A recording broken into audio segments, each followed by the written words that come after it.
Assalamualaikum warahmatullahi wabarakatuh. Waalaikumsalam warahmatullahi wabarakatuh. Mantap banget tuh teman-teman ya. Makanya kalau ada salam dijawab, kalau lebih lengkap alhamdulillah. Nah, ini kan udah kenalan ya tadi ya kita ya. Nama aku Aziza dan ini Rani gitu kan. Kita lagi ngobrolin masalah kajian tuh. Ada yang ya bisa kajian, bisa ngaji, atau lebih ke iya ngaji sih ya. Ngaji itu kan ada yang ngaji Al-Quran, ada yang ngaji yang kita dengerin ceramah atau ngebaca-baca terjemahan kayak gitu, tafsir gitu kan ya. Nah, Rani sendiri ini kan dari kita pembahasannya tadi itu kan kayaknya sibuk banget ya hidup kamu ya. Enggak juga sih Kak. Mungkin orang lain yang lihat kayak gitu ya. Oh iya sih, karena aku juga ngeliatnya kayak gitu kan. Kerja di mana sih kan? Di Kerja di salah satu perusahaan furniture. furniture ya. Nah, itu kan kerja di furniture itu tuh kan kerjanya 8 to 5 ya? Ya, 8 to 5. No, 7 to 5. 7 to 5. Yes. Lah, melebihi jam ini dong. Iya. Dilaporin enggak jadi deh. Aduh dong. Astagfirullah. Jangan. Maaf. Enggak karas gitu sih. Jadi itu kan udah sibuk banget ya. Itu seminggu full ya Ran ya. Senin sampai Sabtu sih. Senin sampai Sabtu ya. Oke. Nah, Senin sampai Sabtu itu kan berarti Rani juga kuliah juga kan? Iya. Kuliahnya Di hari Sabtu biasanya setelah kerja juga mungkin ya sekitar 3:30 lah habis asar Sabtu gitu. tuh juga kerja. Iya. Tapi ya paling sampai jam 3. Kemudian full sampai jam 9 lah, sekitar jam 9. Aduh, Terus maaf. kalau kalau minggu itu dari pagi sampai sore kayak gitu. Oh, kalau minggu pagi sampai sore kuliahnya, bukan dari sore ke malam bukan? Kan, lebih full time gitu. Tapi kalau Sabtu yang sore ke malam ya? Oke. Nah, itu kan kayaknya rapet banget ya jadwal kamu ya? Ngatur kalau pengen ngaji itu gimana tuh? Ngatur kalau pengen ngaji sih biasanya kan kalau ngaji rutin ya itu kan hari Kamis ya. Itu kan pulang kerja jam 5 kayak ya udah kayak gitu berangkat aja kan sesuai kebutuhan gitu loh. Ibaratnya itu ya udah ada di jadwalnya kita lah. Oke, kalau aku hari Kamis ya aku harus nyiapin waktu buat ngaji kayak gitu. Gitu.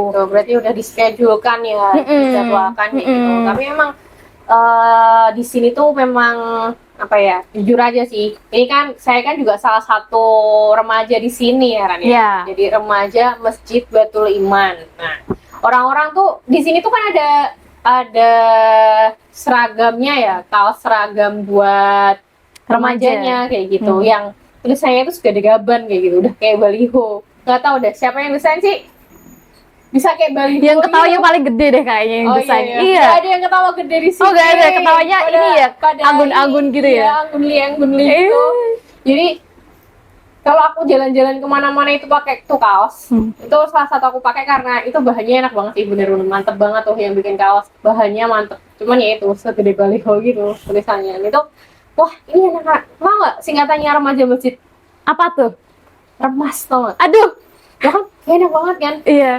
Mbak, anak remas ya? Kan kita kan jadi, aduh, ini kan udah jelas, Gak ada yang lebih bagus gitu ya singkatannya ya? Apa ya misalnya? Apa orang-orang di luar sana itu pada nyingkatnya tuh remas gitu. Ya entah deh, itu plesetan atau emang ada singkatan di situ, aku juga ngerti sih. Nah, itu tuh zaman waktu aku sedikit muda.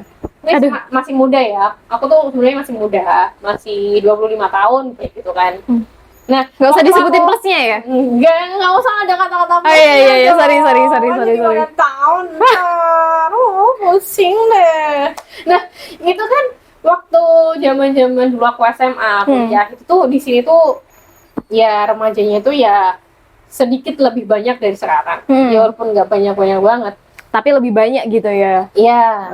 Ada yang aku waktu kuliah itu teman-teman yang ada yang masih SMA itu juga gabung di sini. Mereka pada nongkrong juga gitu. Misalkan ada kajian juga enggak yang sering-sering banget juga enggak. Cuman kita usahakan itu setiap minggu tuh pasti ada acara gitu. Jadi kita ada reason buat kumpul kayak gitu di sini. Nah, sekarang kan malam minggu udah ada banyak kafe. Iya, benar. Kemudian itu sih salah satu salah satu kendala ya, kenapa masjid itu remajanya sepi kayak gitu. Aku juga heran juga, apakah krisis remaja ini cuma ada di Masjid Batul Iman kayak gitu. Mungkin nanti teman-teman bisa ikut komen Komen, ya di kolom komen nanti. Gimana sih caranya? Kita butuh masukan juga soalnya. Gimana sih caranya meramaikan masjid tuh? Kita udah ngadain misalkan kegiatan remaja buat menarik para remaja kayak gitu ya, cuman ramainya pada event itu doang kayak gitu. Dailynya, weekly-nya itu tuh mereka juga Ya balik lagi kayak balik hari ke biasa kesibukan gitu hari ya. biasa kayak gitu. Itu tuh karena faktor apa kayak gitu. Kita juga sampai sekarang masih belum bisa menemukan kayak gitu ya, resepnya seperti apa. Kemudian waktu dulu tuh sebelum zaman sebelum jauh dari zaman Quran, zamannya Mbak Kurmaca ya. Berarti sekitar tahun berapa ya Mas? 10 tahun yang lalu 80 90-an ya? angkatan Iya, 80-an gitu ya. Angkatan 80 90-an ya, yang waktu zaman ini masih ada Dewa. Dewa waktu masih ngehits itu kayaknya deh. Dewa 19. Dewa 19, Power Slave kayak gitu. Tahu nggak band Power Enggak, Slave? kalau Dewa 19 sih masih tahu sih. Iya, itu ada Power Slave itu. Ketahuan kan ya angkatan berapa? Udah gak usah dilanjutin. Iya lagi. Ya nggak, aku kan tahu dari Mbak Kurang. Oh iya Ada bisa. album di rumah. Kan biasa di ini ya sharing lagu gitu ya. Kan ada album di rumah, Oke, kumpulan album gitu loh maksudnya tuh. Nah, di situ kan aku jadi Nggak apa-apa tahu. sih, nggak perlu konfirmasi juga sih. Ya konfirmasi dong kan biar pada penonton tuh tahu. Nggak Nah, bertanya-tanya. ya, teman-teman di luar tuh tahu Iya. aku tuh masih muda gitu loh. Oke. Nah, zaman mbakku remaja itu tuh lebih ramai lagi kan. Kan zaman dulu itu belum ada yang namanya handphone yang smartphone kayak iya. gitu. Belum sosmed aja masih ada apa ya? Yang itu loh, Friendster ya? Friendster terus BBM. Iya, BBM ya. BBM aja belum ada itu. MC ya itu zaman aku SMP kalau nggak salah iya nih ya SMP ya. Nah SMP tuh masih sosmednya tuh yang masih minim banget. Yang ada tuh malah kirim-kirim salam di radio kayak gitu kan. Nah belum ada kafe-kafe yang seramai sekarang juga kayak gitu. Sekarang kan kafe kan menjamur ya. Iya, di mana-mana. Mana ada di 500 meter dari sini aja udah ada. Bahkan kafe. deket alun-alun Panjangan kan. Betul. Nah sekarang itu tuh dengan sebenarnya itu ada fasilitas yang lebih bagus, tapi kenapa remajanya itu malah pada nggak ada kayak gitu? Kalau menurut aku sih bisa jadi sosmed itu ya ada faktor positif, faktor negatif. Kayak faktor dampak positif dan dampak negatif. Oh iya. Positifnya ya itu tadi semuanya lebih mudah kan. Misalnya kita kajian udah mulai live nih, mungkin ada teman-teman yang belum sempat hadir bisa nonton lewat live, bisa tanya lewat live. Tapi negatifnya ya kita banyak terlena sama kenikmatan sosmed gitu kali ya, kemudahan, terus kita jadi lebih sibuk di situ, padahal mungkin kan kalau dibandingkan sama zaman kakaknya Mbak ya, zaman 80-an, 90-an. Nah, sekitar segitu kan lebih hadir di kehidupan nyata ibaratnya kayak gitu. Kalau sosmed kan kita lebih hadir di kehidupan online kayak gitu kan. Dulu aja kalau misalkan invite ada kegiatan masjid itu aja juga ini kan, apa namanya? Dari mulut ke mulut. Door to door, tau Iya.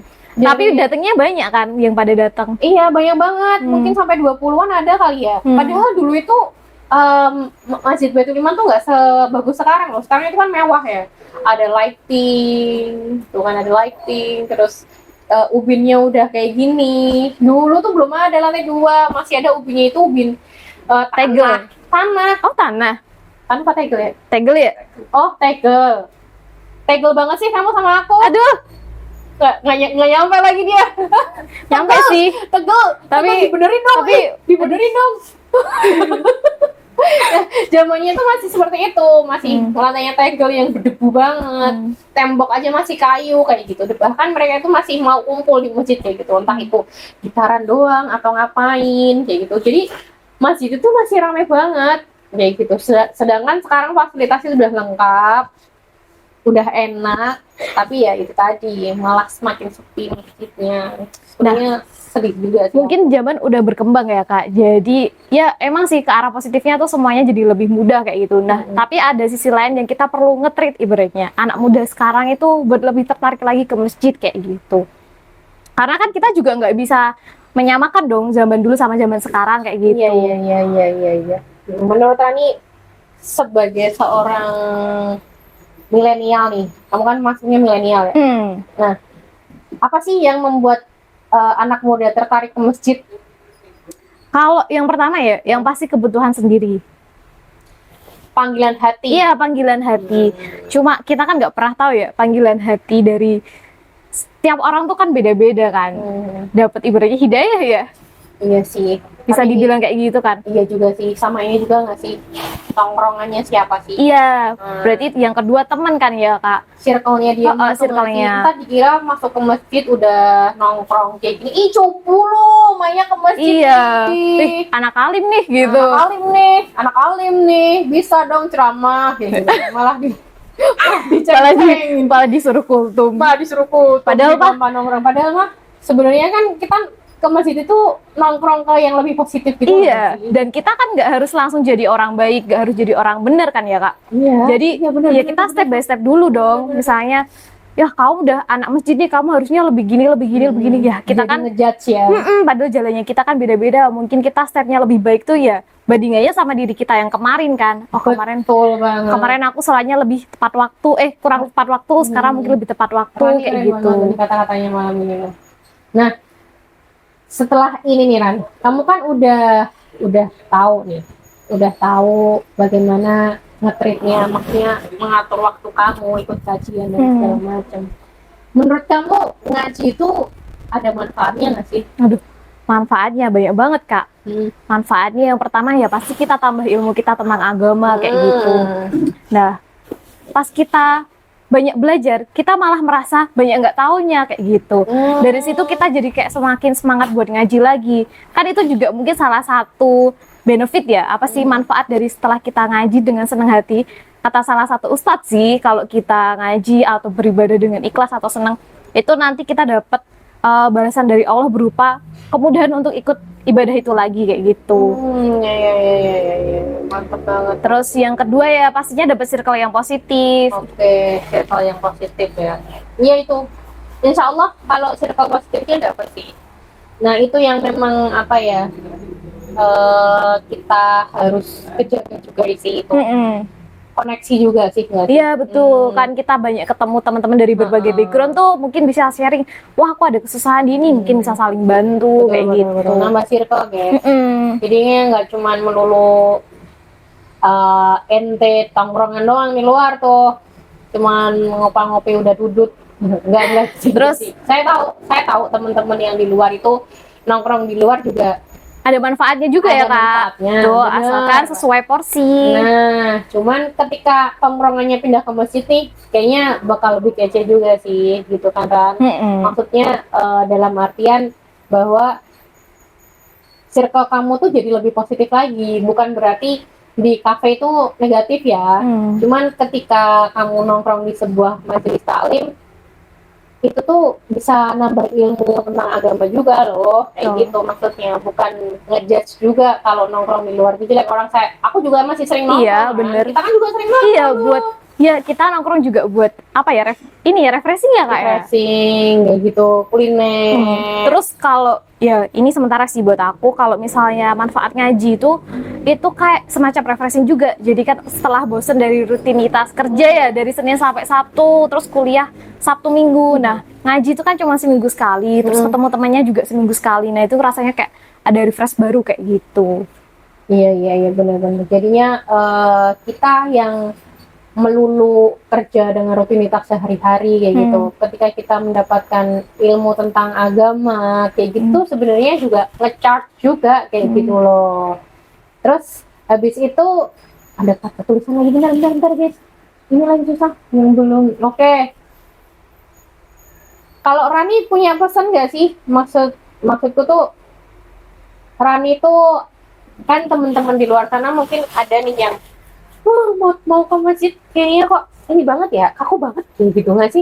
Orang-orang kalau mau ke masjid kan biasanya gitu nggak sih? Iya bener, sama aku pertama kali juga kayak gitu. Iya kan? Karena belum tahu aja dalamnya. Tapi emang teman-teman kalau mau ikut kajian juga dilihat-lihat ya, maksudnya ini kajiannya bener apa enggak, takutnya ntar jadi kan ada tuh orang-orang yang ngajakin kajian ternyata jadi teror nih. Iya bener. Mengkedokkan Islam kayak gitu. Nggak setuju juga sih aku kalau kayak gitu. Nah, pesan-pesan Rani itu apa sih buat teman-teman yang belum ikut ngaji? Pesan-pesannya mungkin teman-teman mulai dulu lah dari doing. Karena kalau kita cuman cari motivasi, cari referensi sana sini, itu kayak cuman ya udah duduk aja. Habis itu kita nggak berangkat. Kalau kita udah ngelakuin, kita udah tahu tuh rasanya. Oh, ngaji tuh kayak gini. Ngaji tuh nggak yang serem kok teman-teman. Maksudnya ada kan, oh kamu kalau ngaji harus jadi alim kayak gini kayak gitu. Padahal kita tuh ya kita belajar tuh pelan-pelan kayak gitu. Ngaji tuh mudah kok, itu memudahkan kita kayak gitu. Terus kalau masalah kita ngaji harus cari yang bener gitu ya. Bener tuh dalam arti ya mengajak kita ke jalan yang lurus lah kayak gitu. Sesuai ajaran agama Islam gitu lah ya. Mungkin sesuai dengan ajaran Al-Quran. bisa lihat dari teman-teman yang udah biasa lihat ikut kajian. Kita bisa lihat dari dia gimana sih sikapnya dia ke sesama kayak gitu. Apakah dia maksudnya ada diskriminasi apa enggak kayak gitu, kan bisa dilihat dari sikap teman itu. Mungkin kalau dia terlihat cukup baik ya, mungkin kita bisa coba ikut dia dulu lah. Nyoba di kajian yang biasa dia ikut. Kemudian kan kalau kita udah mulai nyoba nih, kita mungkin bakal cari referensi-referensi lain untuk kajian-kajian selanjutnya kayak gitu. Iya bener. Rani kan juga masuk ke sini tuh kan juga ini ya, kebetulan kan aku ajakin kayak gitu. Nah itu tuh terus kemudian kemarin itu ada kajian juga ya Ran ya, di luar sini. Nah itu yang isi tuh kebetulan juga, bukan kebetulan ya, memang jadwalnya itu ustadz yang biasa ngisi di sini juga kalau ada event. Nah itu emang ustadz referensi banget kayak gitu. Nah favorit ya Kak? Favorit banget kayak gitu. Nah makanya kan Rani aku ajakin juga ke situ untuk bisa melihat sudut pandang lain, kajian dengan ustadz narasumber yang lain kayak gitu. Jadinya nggak melulu. Jadi menurutku juga ini teman-teman ya, jangan takut kayak gitu loh. Kalau misalkan ada temen yang punya kajian, ada referensi kajian, ikut aja, join aja. Apalagi ke masjid kayak gitu. Remaja masjid itu sangat diperlukan. Pernah ada, aku mau ngasih kata-kata mutiara, tapi aku kok lupa. Nggak harus mutiara sih Kak. Intinya masa muda kamu itu adalah masa emas kayak gitu, yang nanti masa muda kamu juga akan dipertanggungjawabkan di akhirat nanti kayak gitu. Nah, kalau kamu menggunakan masa mudamu ke masjid itu, salah satunya memakmurkan masjid, itu bakal insya Allah Pak mendapat berkah kayak gitu. Kata Ustadz ya, aku mengutip dari Ustadz. Anak yang solihah. Kirain ini karangan sendiri. Bukan dong, itu sumber dari Ustadz. Kayaknya ada hadisnya juga, cuman aku yang nggak hafal dan sudah mulai lupa gara-gara jarang ikut kajian Ran. Oh iya, gitu. Tambah satu lagi boleh ya? Boleh. Kalau buat teman-teman yang udah biasa ngaji nih, mau ngajak temennya, kalau bisa ya kita ajak pelan-pelan, jangan langsung dijudge. Kamu tuh harusnya ngaji kayak gitu. Itu tuh bukan ajakan yang yang meluluhkan hati kan ya. Kadang yang meluluhkan hati itu yang congkak kan? Iya, jadi congkak. Terus kita jadi mandangnya, lah dia orang ngaji kok tapi kayak gitu ya ke kita kayak gitu. Kita harusnya nunjukin sesuatu yang baik lah ke mereka biar jadi hidayah buat mereka juga kan. Siapa tahu itu contoh ya. Jadi ya bukan beban juga ya, ntar kalau jadi ikut ngaji anaknya jadi kayak gini nih. Enggak sih, cuman kita insya Allah kalau ikut kajian, ikut ngaji ke masjid kayak gitu, aura positifnya juga akan lebih baik. Kalau teman-teman takut menjadi orang yang baik, seenggaknya berusaha. Ada orang yang takut jadi baik, fisik ya tuh nih. Iya. Jadi kalau ada yang takut menjadi orang baik itu ada Ran. Karena dia sudah sudah terbiasa dengan kebiasaan dia yang seperti itu. Dia mau ke masjid takut karena takutnya nanti dijudge kayak gitu. Seenggaknya kamu ke masjid itu untuk memakmurkan masjid lah. Udah itu aja, tujuannya memakmurkan masjid aja biar masjidnya ramai gitu. Nanti manfaat yang lain nyusul ya. Bener banget, manfaat yang lain nyusul. Menyambung tali silaturahim, mendengarkan kajian itu positif kok. Insya Allah dapat pahala, kata Ustadz.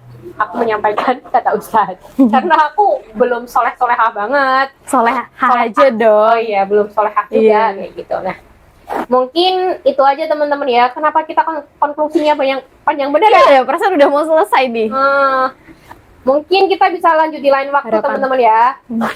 Kalau teman-teman nanti ada masukan, saran, kritik saran, silakan nanti di kolom komen.